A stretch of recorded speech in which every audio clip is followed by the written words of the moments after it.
Good evening and namaste to all of you who are present here on our Akshara Board's YouTube live. We'd like to begin this evening's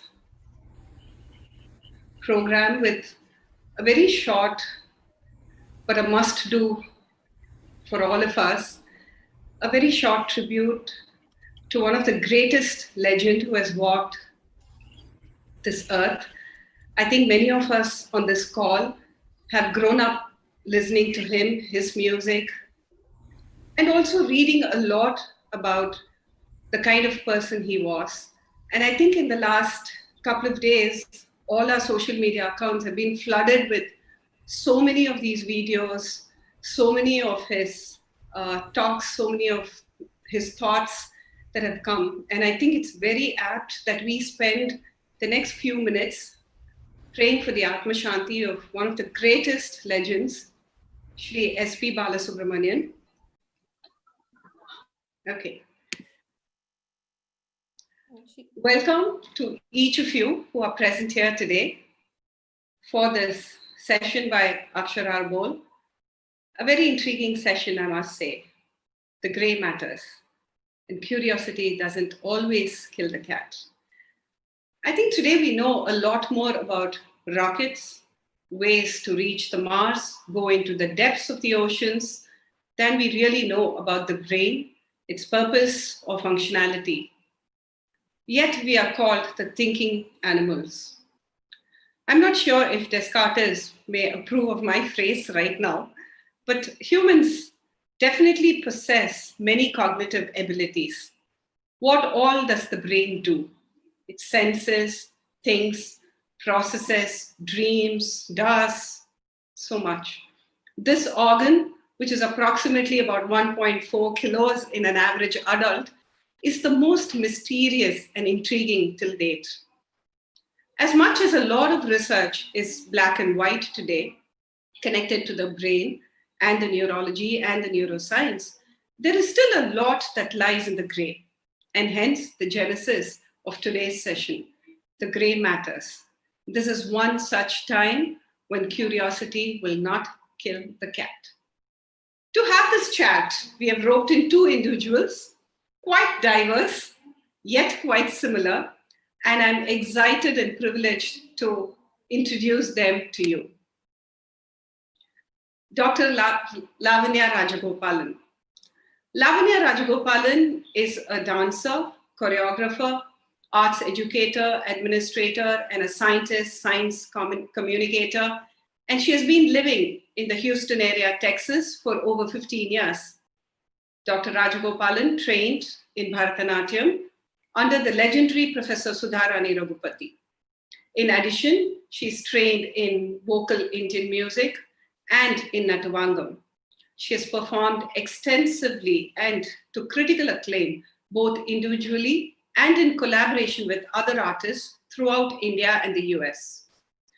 Dr. Rajagopalan is the founder and the executive artistic director of Silambam Houston, an Indian classical arts nonprofit based in Houston. She has choreographed and directed several dance performances, productions for Silambam Houston Dance Company.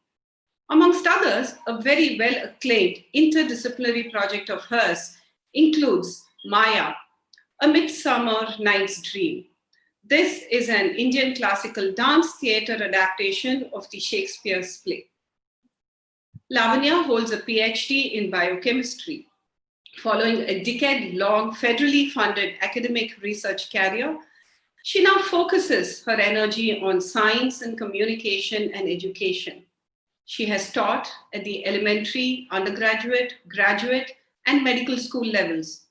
In addition to her extensive experience in scientific writing, editing, and content review, she develops standardized content for MCAT, the US Medical School Entrance Exam. Her research experience includes the investigation of molecular mechanisms involved in inflammation, cancer, and hearing, and her specific areas of research expertise range from biophysical and structural biology to biochemistry, molecular, and cellular biology. Good morning, Lavanya, and thank you for joining us from Houston, Texas. Along with Lavanya, I'm thrilled to introduce a very young and interesting man, Rahul Ganamani. Rahul was born in Hyderabad, but raised completely in the Netherlands. Rahul is passionate about health and data, and he's determined to revolutionize healthcare with hyper-personalized medicine through the combined use of genetics, big data, and technology. In November 2018, he founded Ancora Health, the first predictive prevention health platform. He's a scientific researcher with both the Department of Neurology and Department of Genetics. Rahul is an IB diploma program graduate of class of 2014 from Hilversum, Netherlands. Having subsequently completed his bachelor's in medicine in 2017, in his master thesis, his focus was on using big data approaches to analyze gene expression data and predict genetic mutations in patients with movement disorders. He's currently pursuing his MD and PhD programs at University Medical Center Groningen. His work largely revolves in the interdisciplinary work between the clinical knowledge at Center of Movement Disorders and the advanced analytical techniques from the Department of Math and Computing Science at Groningen. Rahul plays cricket and has represented the club and the country at both regional and national level for multiple years. Born on the cusp of the Gen Y and Gen Z, 23-year-old Rahul is a fine young man whose interests are wide, from digital medicine and quantified self to health and well-being to investments to entrepreneurship to personal strategies. No wonder his skill set includes problem solving, creativity, resilience, communication, leadership, teamwork, flexibility, work ethics, and such. A true 21st century young man. Welcome and thank you, Rahul, for joining us from Groningen in Netherlands. And a good afternoon to you.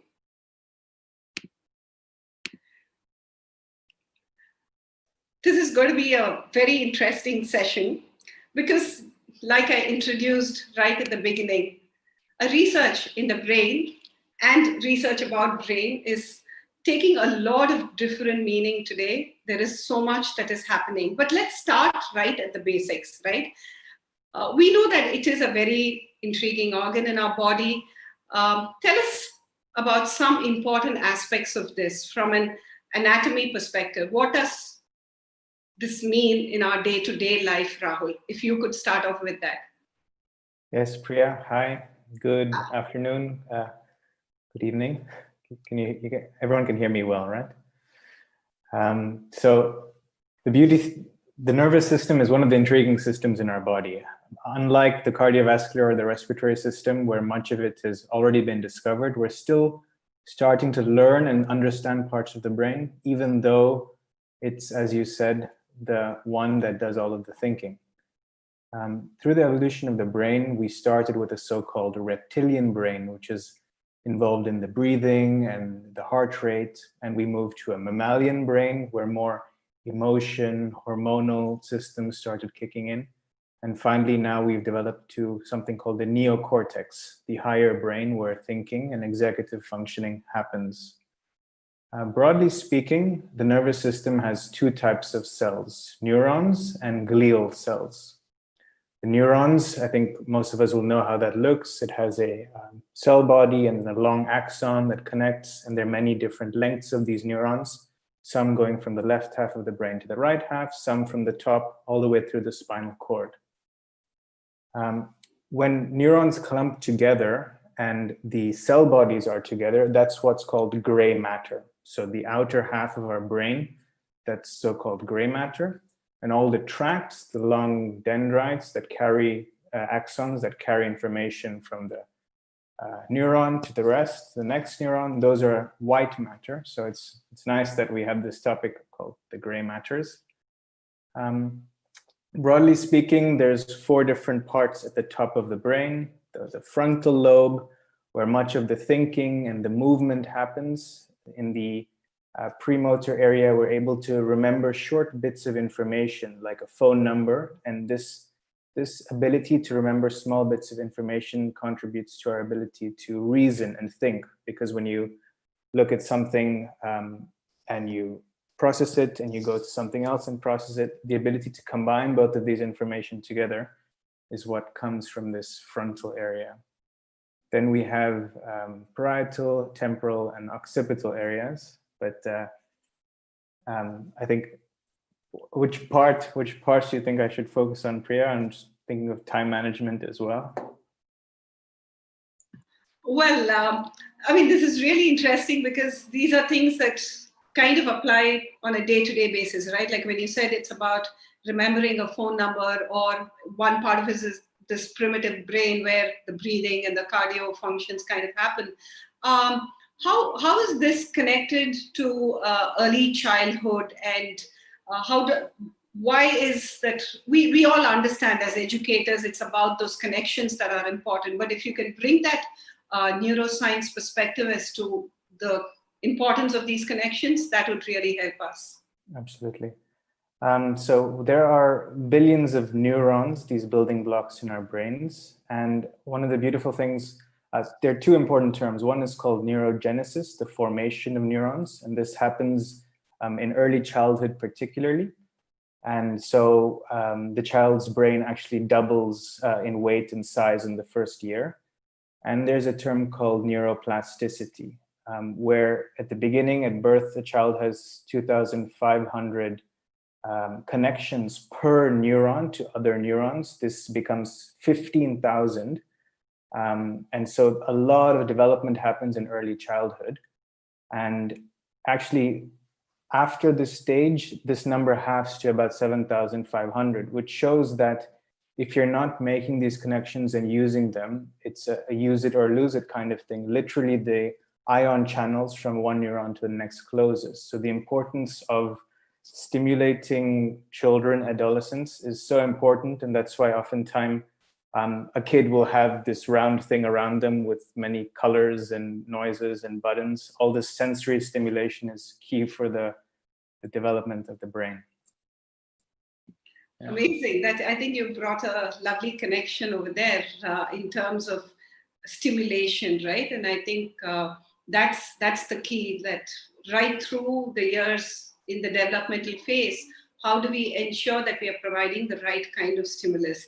I'm going to park this right here because you did speak about neurogenesis and neuroplasticity, but I'm going to quickly go to Lavanya, and such an impressive work that you've been doing. And I see that on one hand, you are having the science and your pursuits in the scientific field, and at the same time, you are balancing it with pursuits in the artistic sphere as well. So if you can give us a little glimpse into the work that you are doing.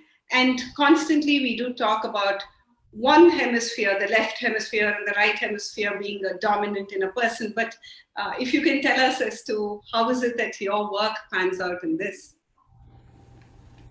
So I don't know that it was. Thank you, first of all, for having me on here, Priya. It's my pleasure to be here, and very excited to be sharing with the audience and to hear everything that Rahul has to say. I don't think any of the choices I have made in career-wise or arts-wise has been a conscious choice. I think sort of gone with the flow of what I feel like doing in any given. I keep saying my life is a series of 5-year plans, and they're not even plans; they're just 5-year phases, I think.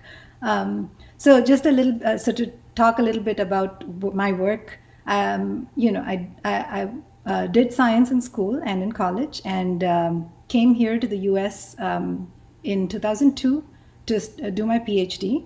And my PhD work was in immunology, but it started off as a biophysics project. So biophysics, structural biology, so we're looking at the structures of molecules, and then moving into the applications of those findings in vivo, in the animal. But when I moved here, and growing up, dance, the arts have been such a big part of my childhood growing up. So when I moved here in 2001, And I immediately felt that void of not having the arts, not having a class to go to at 4 o'clock every afternoon, and so the best way to fill that void was to create my own.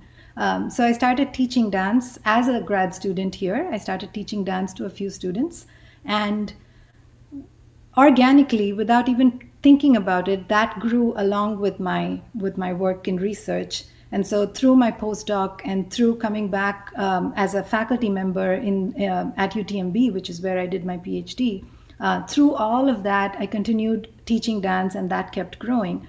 So at one point, I I had an NIH-funded lab with research work in full swing. I had a dance class of about 50 students, and I had 2 kids under 2. So something had to give. And so at that point, I made the shift to science communication. So being able to use my science training, but also being able to set my own hours, because as most of you might know, academic rigor is very, very tough on you. And it's just very hard to maintain that when you also have another full-time passion. And so now I run Silambam Houston, my arts nonprofit, where we teach 7 different forms, 7 different disciplines of Indian classical art. I work as a science communicator, and I can talk about that more later, I think. And I'm able to be mom. So. Very impressive. So I shouldn't have said balancing 2. This is like literally juggling multiple roles, Lavanya, but that's really nice.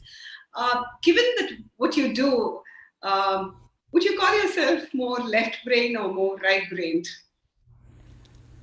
I don't think I've ever consciously thought about that, but in the last week or so, I have tried to think about that to answer this question. Because we were going to have this chat, and I still don't know the answer to that. I don't know whether I can call myself either right-brained or left-brained. I think that I'm definitely a very emotional person, but I'm also a very, very analytical person. And it's really hard for me to say which rules. I think it just depends on the context in which we're working. So, as a dance teacher, I'm always talking to the children about anatomy, your core muscles, the geometry of your lines, the math involved in talam. So I'm constantly bringing analysis into dance.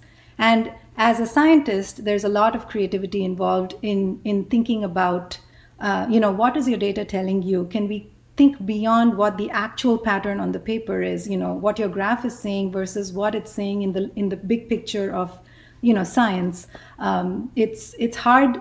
It's hard to know exactly which part of my brain I'm using at any given time, right? And I honestly feel that the lines shouldn't be blurred. I feel like it's a continuum.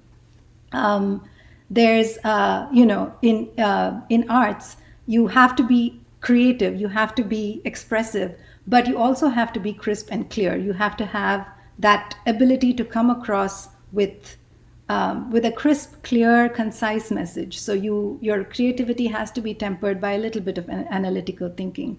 And so I feel like and I don't think I'm a unique case in any way, shape, or form. I think most people, if they think about it, will know that they use both sides of their brain in some balance at different points in their careers, work, home life, whatever it is. That's really right. You're right when you say that you're constantly going and you never start to think saying that I'm thinking this way or that way, but you just kind of use a collective and a synergic approach to whatever you do. That's amazing.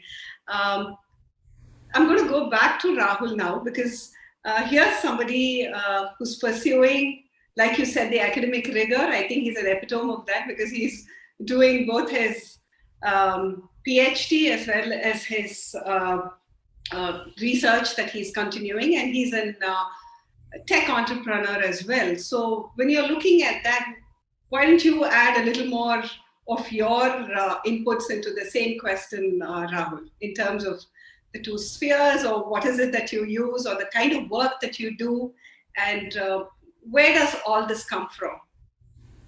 Yeah, I think the left brain, right brain discussion is an intriguing one, hotly debated.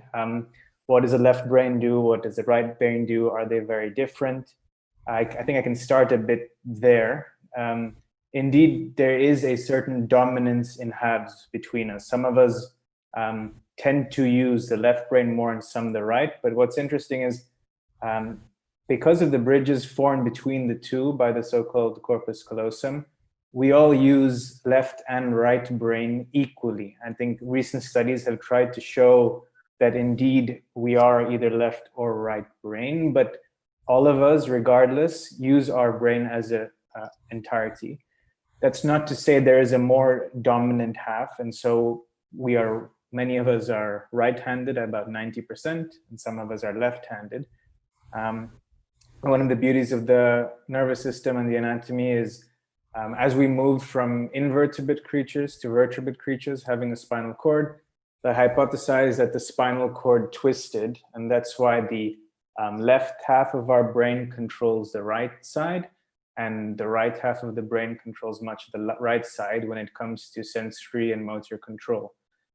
So much of the work of neurologists is to see, hey, what are the impairments? Are they on the right or the left? Where are they on the face? And thereby they try and figure out where the issue is in the brain. One thing to add is that during early childhood, you already see in the womb that a child tends to use one hand more than another. And so this idea of dominance starts quite early, because actually they're not sure why. Why is it that it's one hand or the other? The hypothesis is we want to focus our thoughts to one area. And it so happened from an evolutionary standpoint that the left side was slightly bigger. So we all tend to focus our attention more towards the right. And that's where much of the language, logic, reasoning happens, whereas the spatial interpretation and the emotion comes more from the right half. Would I call myself more left-brained or right-brained? I think growing up, I would have immediately said I'm left-brained, math, numbers, that's all I need to know. But over the course of my education, the importance of appreciating art forms and also things like interpersonal relations, you realize that being able to connect with others and show emotion, understand emotion, empathize with them, that is also very important to balance out this logical understanding. So I think I like Lavania's answer. I wouldn't say I'm left or right. And the beauty of being able to show and display both traits is what will hold us in good stead in the century to come. Yeah. Good. I was doing some research as well, because I was having a PhD on one side and an almost PhD on the other side, and I needed to do a little bit of my homework. And when I was looking through the medical courses, and this is something that we also constantly talk about in school, is to start being very transdisciplinary in our approach. And then today, when you look at the national education policy that India has come up with, you begin to see the emphasis on the interdisciplinary nature of learning. And when I was just reading through some article and some material in the last week or so, I found that the top 5 US medical colleges are using narrative writing as one of their course in their medical degrees. And that came as an evidence, and they've been using that for a few years. And that came as an evidence when you're looking at something that's medicine, which involves your left brain to think and analyze the information that you're learning. But at the same time, why this narrative writing is so important is because it's about reaching out to the patients to try to get their medical history, or to be able to have a certain empathetic approach towards reaching out to them. So did you have a similar experience when you were doing your medicine? Yeah, throughout our studies, it has not just been going through textbook material and preparing for examinations, but this idea of going through literature to find out what are the key challenges in the field and how would be ways to solve them going forward, or even taking the time to reflect on what you've learned and experience and see how that could shape what you want to do in your next day. So there's a lot of time. I would say 25% of our time is around personal development, reflection, being able to think about what it is you're doing and why, as opposed to just cramming or learning knowledge in a certain way. So I think it's a nice balance, which the IB diploma does prepare people to work towards. Yeah. So even, I mean, if you can just share a little bit about the work that you do at Ancora Health, and from the perspective of how you're able to adapt, on one hand, to the demands of your academic pursuit, and on the other hand, how is it that you're able to balance the work that a young entrepreneur like you have to do in terms of your product design or whatever it is. So, and right at the beginning, you did speak about the neuroplasticity. So is this a good time to remind you about adding a little bit about that as well? Okay. Yeah. So Ancora is a company I started together with a medical student of mine, as well as Sridhar Kumaraswamy, who actually is from Chennai as well. So together with the three of us a few years back, we asked ourselves the question, there's so much knowledge available on health, on lifestyle. However, when we ask, what is it that this research is having in terms of an impact on our health, the individual's health, we realize that healthcare is still answering the question, what disease do I have? What is my diagnosis? And how do I treat that? As opposed to what is the state of my health, so-called prognosis, and how do I prevent ending up in certain complications such as cardiovascular disease, diabetes, etc. So Ancora is a health program, a platform. Many things are called platforms these days. It's a place where we try and add intelligence to data and help people understand what is it going inside my body and mind? Where do I have certain risks? If my goal is to sleep better or have less anxiety and stress or run a marathon, what are the choices that today I can make to help me achieve those goals and reduce those risks? So this idea of being single-minded about a problem and keep on asking the question, how do you solve it? That's something that we've been able to do at Ancora next to the medical studies, and they aren't mutually exclusive. On the one hand, you're learning about the body and how it works and what happens when things go wrong. But by asking yourself very critically, all this information we have, how can we use it to keep things from going wrong? That's how you go from diagnosis to prevention. And yeah, we're trying to do something called the deep health revolution.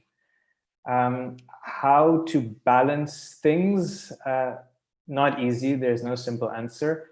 I think being aware of how much time you have and prioritizing has been key. There are only so many hours in the day. You need to make sure you spend time taking care of the basics. That's what you learn at Ancora, what you eat, how you move, your sleep, social relationships, managing stress. So you need to make sure that's at the core. And after that, how much time do you want to spend on work? Which work is important to you now? What deadlines do you have? And go prioritize them. Look at short-term, medium-term, and long-term things. Neuroplasticity, this idea, it's similar to the so-called growth mindset. That's the Gen Z way of saying neuroplasticity. This idea that the same neurons that you have can form new connections. And so as you grow with different experiences and learnings, you're not in a rigid state. And by continuously exposing yourself to these new experiences and learnings, your brain is able to adapt. No matter if you're 5, 50, or 80, 90, we're still able to change the connections we have in our brain. And the better we're able to do this, the more likely we're able to recover from setbacks. So when you see patients who suffer from a stroke, for instance, their ability to form new connections and use different parts of the brain they haven't used or use existing parts in a different way is key to better outcomes. So yeah, neuroplasticity is a very intriguing part of neurology. I can connect back to right from where you started talking about those experiences from the early childhood, what you start giving them. And then I guess that's when that neuroplasticity kind of starts setting in. And then I guess in a bit, it becomes habitual as well. At this point, I'm going to go back and ask Lavanya, right? When I was reading through your resume, not that I didn't know much about it, but when you start reading through the different and the actual work that you've been doing, I felt like I felt like at this pendulum that you seem to be here in the sphere of doing the scientific journal and commentary and that work, and then you go back into this realm of working. And yes, you did say that it's not that you don't use the either side of the brain, but if you can give me a few examples about how do you use the attributes of the right hemisphere in your left-sided work, and then vice versa as well, if you can give us a little more examples. Absolutely. So I did say that it was not a conscious choice, and that, I'm not consciously using one part, but that does not mean that kind of cross use doesn't exist, right? We all are doing that, but there's definitely different factors that come from each side of your brain that play into how you do things, that make your actions, your approach to a problem, whether it's a scientific problem or an artistic endeavor, be more effective. So for example, several years ago, when my kids were in elementary school, I started a STEM club in elementary school. And this was born out of the desire to introduce STEM to children at a very young age. One of the things that I had identified in the elementary system in the United States was that while science is very rigorous at higher levels, at intermediate and high school, in elementary school, particularly in the very early pre-K through third grade, I wasn't seeing enough like scientific questioning that was happening. And so I paired up with a NASA astrophysicist, and we got together and started this STEM club. And this was just introducing kids to the joy of science, to thinking and asking questions. And now you can't always say that that's a left brain function. There's a lot of creativity involved in even just asking questions, in looking at a fact like the leaves are green and just leaving it at that, or going past that to say, why is the leaf green? And then you go from there to chlorophyll and photosynthesis and so on, right? And so we started that, and it was beyond our expectations, a hit with the students. We had 200 students enroll in that first edition of STEM Club that we were not expecting. And then a couple years later, there are so many studies that show that learning the arts at a young age really improves neuroplasticity, right? Really improves. For example, when you're playing the piano, you're doing something with your left hand and something else with your right hand, and you're basically building those connections between the two halves of the brain that allow you to be more effective as a thinker, as an artist, as whatever it is that you choose to be as when you grow up. And also, the arts are a really good tool to teach scientific critical thinking, to teach scientific concepts. And so we turned STEM Club into STEAM Club. So in the last year of when my children were in elementary, I don't do STEM Club anymore because my children are in intermediate. But in that last year, I introduced the arts into STEM Club. And what we have now is where we're using gestural storytelling to talk about the concepts of photosynthesis or metamorphosis. How does a caterpillar become a butterfly? How would you show that? How would you emote that? And as they're doing that, they're actually learning the concept as well, right? And then we had another favorite of the kids was to talk about forces. Gravity, magnetic force, just potential energy, kinetic energy. And we would give them different environments. So this environment is a very high gravity environment. This environment is a very low friction environment. Do a movement here, and what would that movement look like if you did it in the low friction environment? And so we would just have them switch between different, one would be like a very dense atmosphere, so you have to move really slowly. So if you're doing the floss, it wouldn't be fast, it would be very slow. And so you're relating concepts that children understand and getting them up and excited. And when they're moving, their circulation is moving, their brain's functioning better, and they understand these concepts better. As I mentioned earlier, so that's on the science side, right?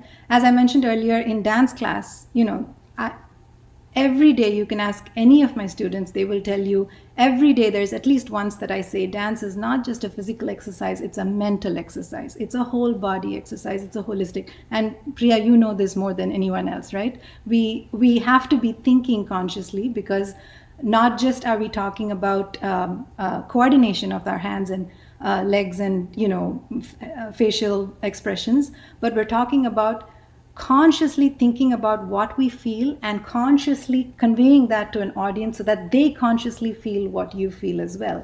And so there's a lot of analytical thinking that happens as you do this. On yet another dimension, as a arts administrator, my science writing, my science analytical thinking and writing skills come into play when I'm writing arts grants. So, when I quit academic science, I thought that I was done with grant writing. I write more grants now than ever before, because, arts funding is not easy to come by either. Also, when you're creating a production, you have project management skills, you have budget management skills, you have interpersonal skills. So literally I cannot draw a distinction between what sides of the brain I'm using at any given time. It's just a total package thing. And whatever needs to be done in that minute, that is what you do.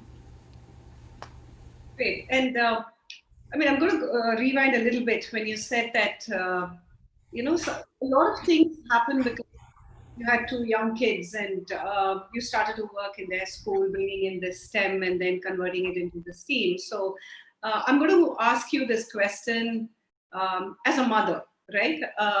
So what is it that goes on in your mind when you decide to either make them pursue something, or that you go and enroll them in a class, or the kind of work that they do? So what are the kind of things that you consider there? So, there's an archetype of the Indian tiger mom, the Asian tiger mom. That is definitely not who I am. My only consideration for anything that the children do is whether they want to do it or not. That is literally the only consideration. Of course, when they were younger, as a mom, as a parent, you have to expose them to different things. So, you enroll them in soccer. My son went to soccer. That wasn't his thing. One season later, we moved to basketball. That wasn't his thing. We moved to baseball. That's not something we grew up with in India, but I became the biggest cheerleader in baseball because my son was in Little League and did that for several years. So now I know all of the Little League rules. I know all of the little minor rules, what happens when you slide head first and all of this, because he was interested in it. This would not have ever been anything that I would have put him in. With the arts as well, you expose them to different things, and then whatever they're interested in, they continue. In fact, often I have a conversation with them, you guys are now in middle school, you probably should hone things down to one or two things, do you feel like you want to maybe stop learning this particular thing? No, we want to do all of it. So if they want to continue and they're really passionate, the only thing I say is, if you're going to do something, do it well. Practice. If you're able to put in the time and energy to practice something, if you're able to put in the commitment to it that it needs, because as you grow older, it's going to take more of your time. So if you are willing to do that, then it's all fair game. What also sharing is that, it's about providing that scaffolding for them, to providing them that safety net. And I think it's also about the dialogue and the conversation that you would probably have with them, right? To say, is this something that you really want to pursue? Or if they come back and say, I don't want to do football or whatever, basketball, like what he comes back and says, then it's about allowing him to think through the whole thing. And I think that is important, instead of saying that, no, you need to get 5 certificates or have you learned this lesson in your piano? It's X number of months. Why haven't you yet got your or done your first concert? But allowing them to actually stay in that moment and learn that, but at the same time be extremely reflective, absorbing all these different experiences that are being given to them. So that's nice. Do you want to add something there, Lavanya? Now, I was just going to say the beauty of that approach is that the results are like guaranteed, because if they're doing something that they're interested in, they're always going to be good at it because it's self-motivated. External motivation can only last you that long, right? It has to come from inwards. And this has always been through my childhood, my career choices, my arts choices, that has always been the guiding force. And I feel like that's how it should be for anybody. So. Simon Sinek very beautifully says, answer the question why, right? And he says that would be the basis for the what and the how of it, but that why is so important. But I guess, like what you said, somewhere our experiences of growing up has always been the why without us putting there in black and white and all that. I'm going to again go back to Rahul. You heard Lavanya talk a lot about the experiences that she's had growing up, and probably something that she's doing as a mom. I know you have a long way from being a dad, but I just want to ask you, as a student in the IB's diploma program, what kind of a role did the education play in shaping up and doing what you're doing today? I know you've touched on parts of it, but in specifically, if you could talk about your IB experience, because I think you did the PYP, the MYP, and the DP as well. So, yeah, when you're going through such a program, you don't realize the benefits of it, and only upon reflecting and saying, hey, actually, I did get exposed to many different subjects, or I was asked to reflect on why I was being open-minded, knowledgeable, caring, etc. So I think if there's people from the IB watching now, or parents, the way in which the IB stimulates you not only to pick from a very early age, just do math and science, but also involve subjects like history, economics, design, technology, and do them simultaneously. I think the example Lavanya gave of trying to learn math or physics from an artistic standpoint, that is actually one of the amazing ways to form memory in a much more strong way. It's not just reading something once that will cause you to form a memory, but particularly when that memory is formed with something of an emotion, something that stimulates you more, that's when your hippocampus and amygdala stimulate each other, and these memories form in a more sustainable and long-lasting way. I think one of the things that I look back on the IB program, this ability to not just be assessed based on a test where you have to recall information, but for instance, write an essay that you have to think about what the different perspectives are, or do an interview with various people in your reporting. These different ways in which you need to understand what it is you've learned in a simple way, ask that, present it in the form of a video instead of a written assignment. Going through all of these various learning exercises at that age allows me now to do very different things, either with research or in medicine or with Ancora. Having that breadth is something that maybe while you're doing it, you seem like, why am I doing all these different things? But by having that breadth before eventually in the diploma program, at the end, building that depth within certain higher level and standard level subjects, it's that combination of both that, sets the IB apart from many different curricula around the world. Lovely. And you did speak about reflection, right? And I think that's very specific to an IB education. And Lavanya spoke about that. Neither Lavanya or I had an opportunity to go through an IB education, but I think our experiences, because of certain pursuits in our younger age, has always been quite reflective in nature. So I think reflection is something that's really good. And you did mention about that right now, going back and thinking as to why and the how. So would you like to share a little more about this reflection bit of it? I think it's something we should deliberate, because it again happens over here in the gray cells, right? Wherever it happens, the left or the right or the whole or whatever. this executive function of ours to be able to reflect on, think on past moments, imagine how that can affect the future. Actually, this is what sets us apart from many other beings. The objective of the nervous system is to take in all the information from outside and within the body, process it, compare it to everything that we know and have experienced, and then respond to it. So to be able to reflect and understand, why is it that I felt a certain way, or how is it that that challenged me? That's a deep-seated skill that all of us should use and sharpen, because right now we see much of the problems next to the physical side is also on the cognitive and emotional side, whether it be anxiety, stress, etc.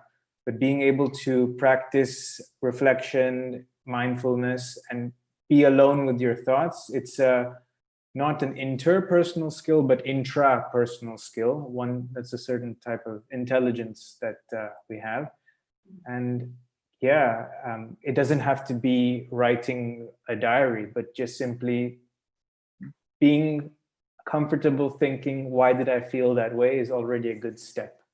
Right. Yeah. I think that's good. And for us, it's one of the biggest things that we do at school is constantly keep reflecting on our practices, on why we do something, and hearing even from the others. And I remember we did a poll amongst all our staff a couple of years ago, probably 2 years ago, and we said let's do a little pause and then let's reflect and say, why Akshara Arbol? I mean, why are we here, and what do we want our students to take at the end of the day?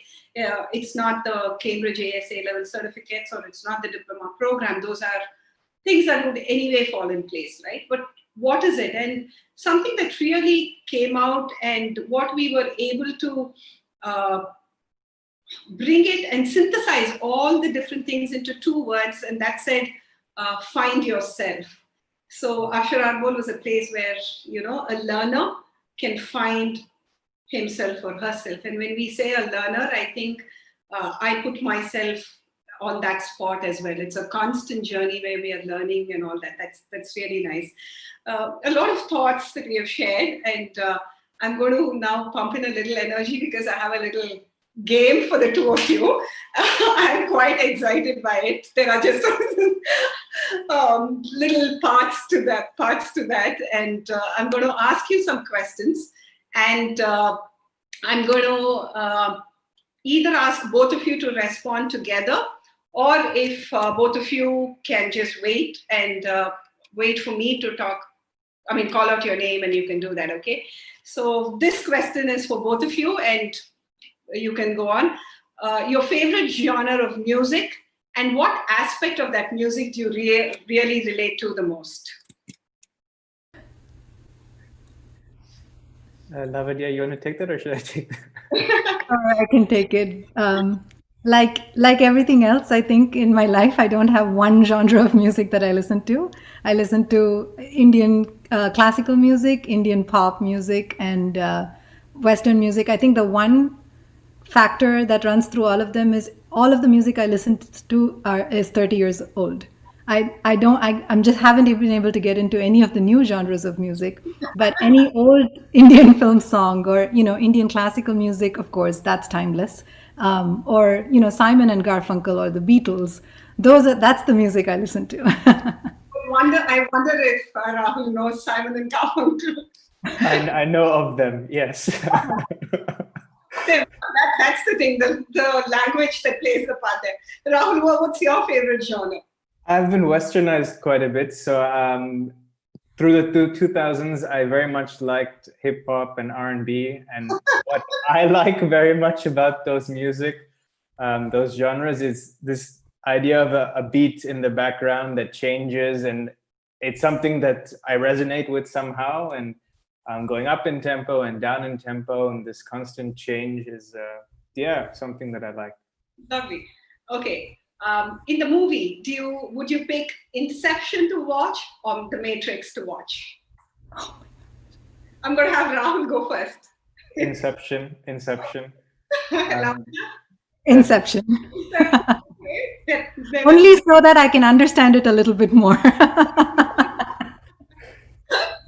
I think Matrix came a little ahead of its time, probably. I don't know, maybe it did. Okay, in the book, would you pick Harry Potter or would you pick Alice in Wonderland? Harry Potter. I'm also Harry Potter, yeah. Okay. Okay. If I had two kinds of puzzles shown to you, one the crossword, the other the Sudoku, which one would you pick? That's hard. I go for Go Sudoku. down. I did a lot of Sudoku growing up, yeah. I would say crossword. Okay, I think I'll join Rahul probably. I think I would prefer a Sudoku than a crossword. Great. This one is for Rahul because he's the IB graduate here. And what's your favorite learner profile attribute? I like open-minded a lot. I like that a lot. This notion that you should have your own beliefs, but be willing to hear other people out and challenge them, and also understand and empathize their point of view. I like open-mindedness. Yeah. Okay, that's nice. That's really nice. The next one is going to be a set of images, and I want you to look at it and tell me what you see. I'm just going to wait for a minute for somebody, a few seconds for somebody to show us the image.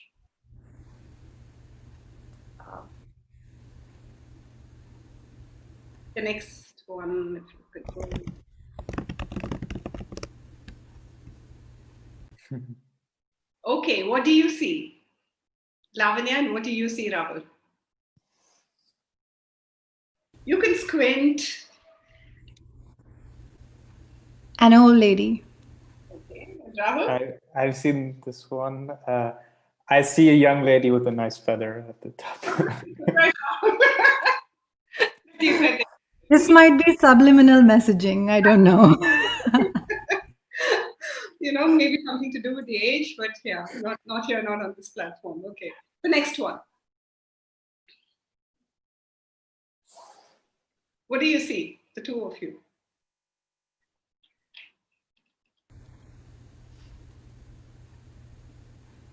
Do you see three pillars, three cubes, or do you see four beams? Both, depending on where I look, right? It's Yeah. I'm literally, as I look at it, I'm switching between both. Yeah. Which one did you see first? Three. Me too. I also saw three first. Yeah. Okay. Okay. Even I did see the three first.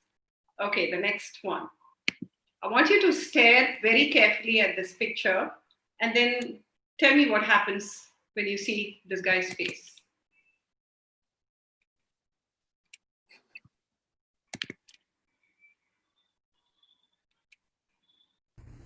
Do you see his face? Yes, the perspective turns. Perspective turns, you're able to see that. And just so that our audience kind of understands, when you see one half of the face and then slowly you start to see the profile, that's when your right brain is starting to work over there. And that's just an eye and brain trick that sometimes we use even in our TOK classes and even other times and all that. Okay, the next one.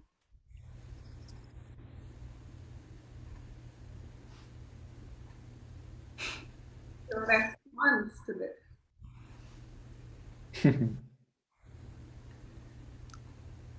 Rahul, go, because I do know the answer. I just got it. So what has 4 letters, sometimes has 4, and never has 5. So it's describing the 2 words preceding the letters. Yeah. Yeah, because many times I think we assume because the what is there, we just assume that it is a. Yeah. And then you're already starting to think of what the word is, right? Without realizing that there is a full stop at the end. So yeah, that was just a little trick. Okay, the next one, I'm going to ask Rahul to probably go first. And I would want Lavanya to probably close her eyes for a few minutes. Okay. Horizontally or vertically? Your choice. I'll go horizontally. Okay. Green, red, blue, yellow, blue, black, red, blue, green, black, red, yellow, green, blue, black, blue, red, green. Wow, that was good. Lavanya. So I'm going to go vertically just to, avoid Right. any kind of memory. Not that I have any. Um, green, yellow, red, black, green, blue, red, blue, blue, red, blue, red, blue, black, green, yellow, black, green. It takes a minute. I should have made it a little more challenging to say that you go at the speed that I'm clapping my hands. So actually, this is one of the activities we used to do in STEM Club, and we would time the kids reading the words and then reading the colors, and you would see the difference. Okay. We would show them actually a slide with the colors written, with the words written in their colors, and then this. And I think that's the beauty of this left and right brain conflict, right? On your left, it wants to read the word, and your right is trying to tell you the color in which it is written. So I think, again, it's a great mental exercise sometimes. Probably, I know that we do use some of this to just wake up the kids in class sometimes, especially in today's this online medium that we have our classes to. Okay, the next slide, it has numbers from 1 to 10. And I want you both to pick any two numbers and not the same numbers. And what we are going to do is the number that you pick, we are going to show you a statement, or we are going to show you something. Can you go back here? Thanks. And then you're going to respond to that. So what are your two numbers, Rahul? Please go back. Yes. And what are your numbers, Lavanya? I'll go 7 and 9. 7 and 9. And Lavanya, you would take? 2 and 10. 2 and 10. Okay, let's start with 7 first. Okay. When you fish for love, bait with your heart, not your brain. So said Mark Twain.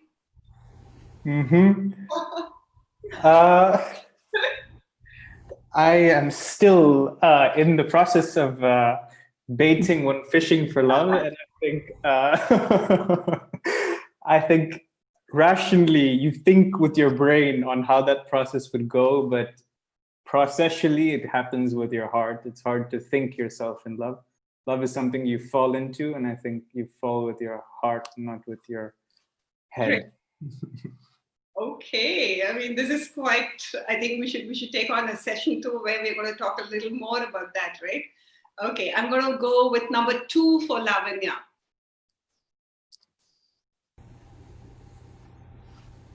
The brain is wider than the sky.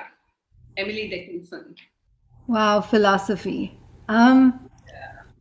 It absolutely is, right? It's limited by the limits you put on it. If you watch through a telescope, you see so much more of the sky, so much more detail. Just like that, depending on how you use your brain and what limits you set to it, that is what you perceive. That is what your reality is. So the brain is as wide or as narrow as you choose it to be. Thank you. Could we go with 9 for Rahul?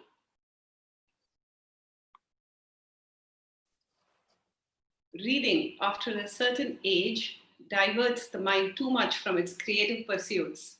Any man who reads too much and uses his own brain too little falls into lazy habits of thinking. I'm going to disagree with Albert Einstein. I think the beauty of reading is you're able to capture the experiences of someone else or live in a world without having to go through that. And me, myself, every time I read, I get distracted wanting to think about other things and going into my own creative pursuits. So I wouldn't say this statement is per se factual, because reading and absorbing information on its own triggers a lot of thought. And that comes back to the reflection we discussed. Yeah. Wow. And number 10 for Lavanya.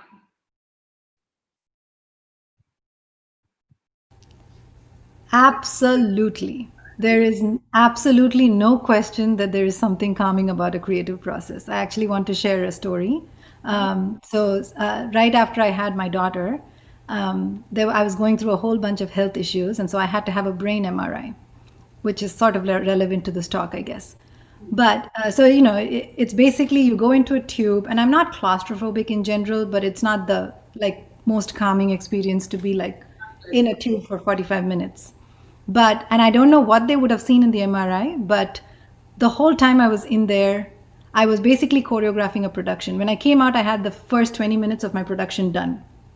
And that just before I went into the MRI, and it was a fairly nerve-wracking experience in the sense that I didn't know what was going on. There was all kinds of things going on. When I was going in, I was wondering how I was going to spend 45 minutes shut up in this tube, but it went by in a flash because I was choreographing in my head. Yeah, I can add that. I mean, I can really relate to it because every time I'm at the gym or I'm exercising, which is a most mundane activity for, I think, somebody who's pursued arts for many decades. Half the time I have a jati or some item going on in my mind just because I need to do something constantly, but I need my right brain to be engaged, and I do that as well. Absolutely. Thank you so much. I mean, I had fun playing this little game for a few minutes with the two of you. I'm going to go back into something, and as we are wrapping up, and that's called the spiritual intelligence. And he believes that it's so important to develop that in the children. And when I look at Akshara Bol and what is it that we really want to do at the end of the day, and like I said, all of us over there came up with this thing called finding yourself. It's also about a spiritual pursuit where you move and you become the next higher being within the context that you are operating in. So I just wanted to hear both your thoughts on this as we kind of wrap up. Yeah, I think when you fulfill all of your so-called basic needs, there's this notion of self-actualization. What is it that I want to be? Who is it that I want to be? Similar to finding yourself. And this idea of spirituality, connectedness, and shaping the future of what it is that you want to fulfill. I think it's a powerful one. And being connected with spirituality in one way, shape, or form is a good thing to be exposed to at an early age. And yeah, how people feel and perceive it is different, and that's okay. And do you think that having grown outside of India, probably most of your life, and having had an international education, not that there's any lack of spirituality outside of India, but did you think that your education kind of gave you that opportunity to develop that as well? And I don't mean anything to do with religion. I mean spirituality in the truest sense. Mm-hmm. Of course, religion and spirituality, that's what comes to mind. And I think when I think of my spiritual education, and a lot of it would come from my mother and the Indian culture that she instills in me, as opposed to the school that I've gone through. And I would not say I've been made to think in a spiritual way in my high school. No, I would say, yeah. Lavanya, would you like to kind of add? So I just wanted to add on to what Rahul said, like that it came from his mother. I think the Indian notion of spirituality is very strong.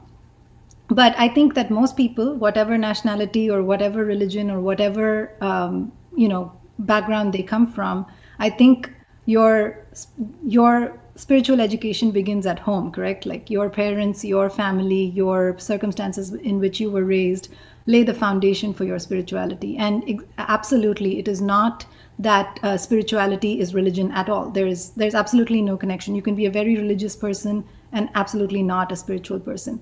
To me, the definition of spirituality, as I want to impart it to my kids, of that would be, have I taught my children to be good human beings, to put other people above themselves, to have a moral compass, to have that holding them down and centering them in whatever they choose to do. And so that is to me my definition of spiritual intelligence. And if an education can impart that that is more valuable than any math or any accolade or any other president's award or whatever it is that you're able to win. Absolutely. And I think I'm sure Rahul would kind of give a big nod to it, is because when you're talking about reflection as one of the learner profile attribute that we talk about in IB, or that education must include being reflective as a person, it is about that. It's about that mutual respect. It is about that, to be that good human being that we always want everybody to be. And on that note, I'm going to ask you the question, because we are still in the gray matters context. Where does this stem from? Does it stem from your left brain or from your right brain?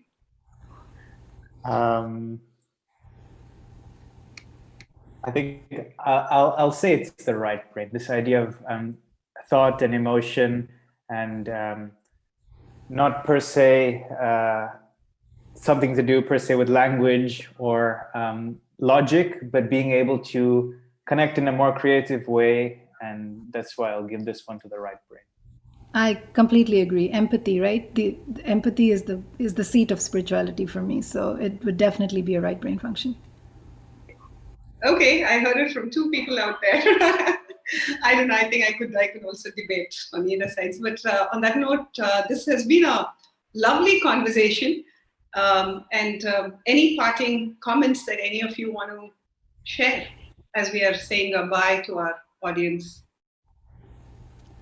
I just want to say thank you. It's been really wonderful talking with both of you, and hearing more from Rahul about the anatomical, physiological roots of all of the things that I don't consciously think about but use. It's been very enlightening and very interesting. A very nice start to my Sunday morning. No, I also want to say thank you very much. It's nice to have the opportunity to do this, and great to hear, Lavanya, the way in which you teach and how that inspires lifelong memories. And I think if there's one parting thing, keep wanting to do and learn new things, no matter what age you are. That's one of the best ways to keep stimulating your brain, retaining function, increasing function. So I tried to pick up rollerblading earlier this year at the tender age of 23. The first few times are hard, but persist, and then you will be rewarded. So yeah, keep going, keep trying new things. Neuroplasticity. Yeah. Yeah, thank you. I think for me, it's been very enriching for a variety of reasons. One, I think I've known you both independently, definitely Lavanya a lot more, whereas Rahul, I've been hearing quite a bit about him. But it's been an amazing platform to connect and to have these conversations and to throw those questions at you, because I think as a parent, as an educator, as a person who is adding days to the years, and you go on, you're constantly wondering, where is it that you are and what is it that you're doing? Where is the thinking headed? And sometimes you wonder, am I too analytical, and do I always look out for that reason to do something? Or should I, always focus on this? And you read a lot more, right? So just having this candid conversation with both of you has left me with a lot more of other questions. But on that note, I'm going to really thank the two of you. One in the US time zone, woke up in the morning to take this call, and Rahul with his very busy schedule in terms of his academic and his entrepreneurial pursuit, to be able to, give us a couple of hours on Sunday to discuss. I really, truly appreciate it. And on behalf of my entire team who are there and who are watching us on YouTube, I just want to say thank you. Have a great Sunday, Lavanya, and have a great afternoon of the Sunday that's left for you, Rahul. Thank you so much.